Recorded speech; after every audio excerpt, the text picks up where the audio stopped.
వేదిక మీద ఉన్న నా తమ్ముడు భాష డైనమిక్ లీడరు, ఎందుకంటే సుదీర్ఘంగా నాతో కలిసి పనిచేసిన బిడ్డ భాష. అప్పటి నుంచి ఈ బిడ్డను ముందుకు తీసుకొచ్చాను నేను అప్పుడు. సో ఇవాళ ఈ కార్యక్రమానికి గోరబండలో నన్ను ఆహ్వానించారు. ఇక్కడున్న స్థానిక కాంగ్రెస్ లీడర్లకి, కాంగ్రెస్ కార్యకర్తలకి, ఇక్కడికి వచ్చేసిన నా తెలంగాణ ముందుగా అందరికీ బోనాల శుభాకాంక్షలు తెలియజేసుకుంటున్నాను. మన గోల్కొండలో బోనాల పండుగలో పాల్గొని ప్రారంభించాను. ఇవాళ బోరబండలో బోనాలు ఎత్తాను. ఈ బోనాల పండుగ అన్నది ఈ సీజన్లో మొదలవుతుంది. ఇది ఒక పాజిటివ్ వైబ్రేషన్. అంటే కోట్లాది మంది బోనాలు ఎత్తడం, ముఖ్యంగా మహిళలు నెత్తి మీద పెట్టుకుని చాలా దూరం నడిచి అమ్మవారికి ప్రసాదం సమర్పించడం అన్నది యావత్తు తెలంగాణ బాగుండాలని నా అక్క చెల్లెళ్ళందరూ ఎంతో చిత్తశుద్ధితో, భక్తితో అమ్మవారిని జీవిస్తుంటారు, పూజ చేస్తుంటారు. మనం ఎప్పుడు ధర్మం వైపు నిలవాలి. నేను నా అన్నలు తమ్ముళ్ళ అక్కని చెప్తాను, అమ్మవారిని పూజించడం కాదు, ఈ రాష్ట్రాన్ని మనం రక్షించుకోవాలి.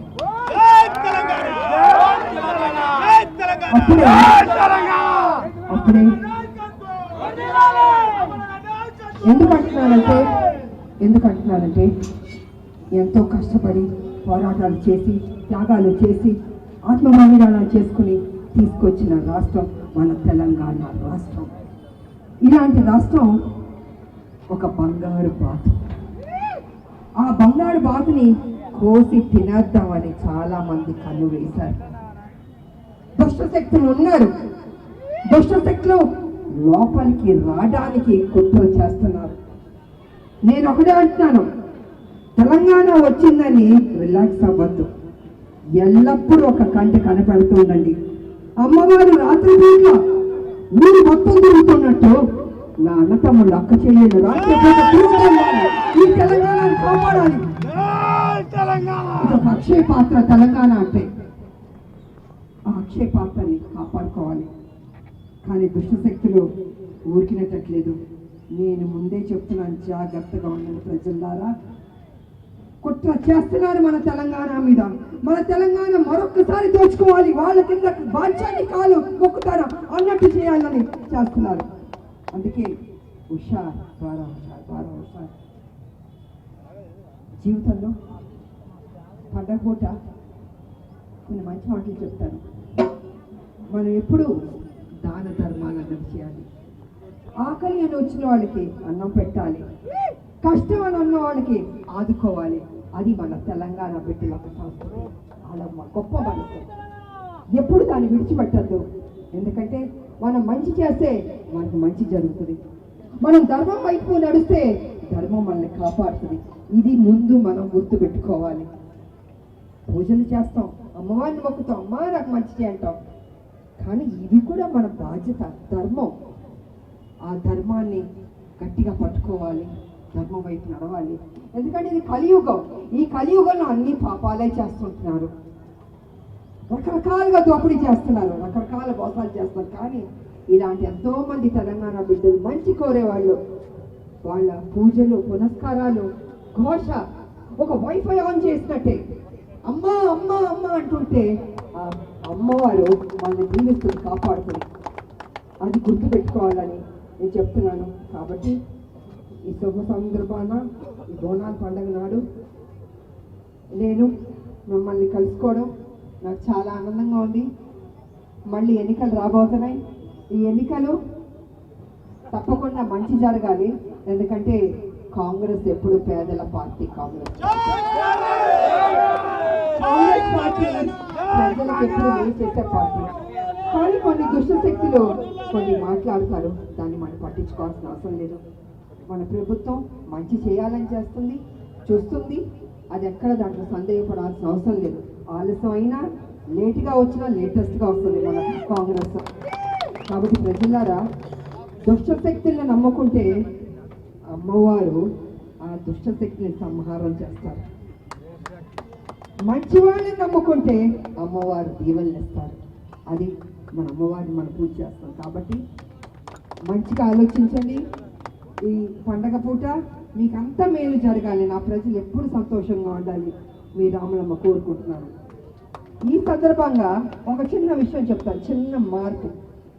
ఉద్యమాలు మనందరం జై తెలంగాణ అనేవాళ్ళం కదా, కానీ చిన్న మార్పు చేయండి. గుండెలో ఉంది మన తెలంగాణ. పిడికెలు బిగించి గుండె మీద చేయి పెట్టి జై తెలంగాణ అని చెప్పండి. ఎందుకంటే ఆంజనేయ స్వామి గుండెలో ఉన్నది రాముడు కదా, తెలంగాణ ప్రజల గుండెల్లో ఉన్నది తెలంగాణ కాదా? ఆ గుండె మీద ఎప్పుడు ఎవరైనా గుడ్ మార్నింగ్ నమస్కారం అంటే ఆ మాట అనద్దు, జై తెలంగాణ అని చెప్పండి. గర్వంగా గౌరవంగా చెప్పండి, జై తెలంగాణ.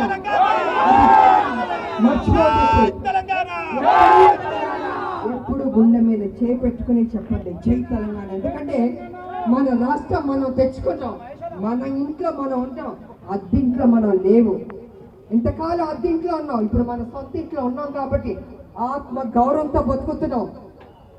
ఎవరిని తెలంగాణలో ప్రవేశించకుండా, ఎవరిని అంటే దుష్ట శక్తుల్ని తెలంగాణ దోచుకోవాలని కుట్ర బుద్ధితో వచ్చేవాళ్ళే రానివ్వద్దు. ఇది మా రాష్ట్రం, మేము తెచ్చుకున్న రాష్ట్రం, జై తెలంగాణ అని చెప్పాలి. అది ఎప్పటికీ మీరు గుర్తుపెట్టుకోవాలి. ఉద్యమకారినిగా, మీ బిడ్డగా, రాములమ్మగా నేను కోరుకునేది ఇదే. ఇది మీరు చేయాలని కోరుకుంటాను. ఎప్పుడైనా ఎవరైనా అంటే జై తెలంగాణ అని చెప్పండి, ధైర్యంగా గుండె విరుచుకుంటే చెప్పండి. మనం ఏ పెద్ద నామోషపడాల్సిన అవసరం లేదు. ఇది మన రాష్ట్రం, త్యాగాలతో వచ్చిన రాష్ట్రం. ఎందుకంటే సోనియా అమ్మగారు మనకు తెలంగాణ ఇచ్చింది. సోనియా అమ్మగారు తెలంగాణ ఇచ్చిందంటే అమ్మవారు ఆవిడ జీవించింది, అమ్మవారు ఆవిడ ద్వారా మనకి తెలంగాణ వచ్చేటట్టు చేసింది. ఇవాళ అంత సంతోషంగా ఉన్నాం. కష్టాలు ఉంటాయి, కన్నీళ్ళు ఉంటాయి, కానీ అది పడినట్టు కాదు. అవన్నీ దాటుకొని రావాలి. జీవితంలో మనుషుల తర్వాత కష్టాలు లేకుండా ఉండరు. ప్రతి ఇంటికి ఒక్కొక్క కష్టం ఉంటుంది. ఆ కష్టాలను దాటుకు రావాలి, జయించాలి, మీరు అనుకున్నది సాధించాలి. అందుకే మీ అందరికీ మంచి జరగాలి, మీరు ముందుకు నడవాలి. మా ప్రభుత్వం తప్పకుండా మీకు మంచి చేస్తుంది. మా ముఖ్యమంత్రి గారు రేవంత్ రెడ్డి గారు మీకు అనుకున్నట్టు ఏమేమి అనుకున్నారో, ఏమేమి చెప్పారో తప్పకుండా చేస్తారని ఈ సందర్భంగా తెలియజేస్తూ, బాబా తనకి మరొకసారి అభినందనలు తెలియజేస్తాను. చక్కగా ఆర్గనైజ్ చేశారు, చక్కగా చేశారు. సో మీ ఇంట్లో మీ ఆవిడ నెక్స్ట్ రాజకీయాల్లో గెలవాలని ఈ సందర్భంగా నేను కోరుకుంటున్నాను. అలాగే మీకు అందరికీ మేలు జరగాలని కోరుకుంటూ, నాకు ఈ అవకాశం ఇచ్చిన నాన్నలు, తమ్ముళ్ళు, అక్కలు, చెల్లెళ్ళందరికీ మరోసారి నాకు కృతజ్ఞతలు తెలియజేసుకొని సెలవు తీసుకుంటున్నాను. జై తెలంగాణ, జై తెలంగాణ, జై తెలంగాణ. చేయి పెడితే ఎంత ఆత్మవిశ్వాసం వస్తుందంటే ఒక్కసారి చూడండి, అదే పాటించండి. అమ్మవారి సన్నిధి దగ్గర నేను చెప్తాను.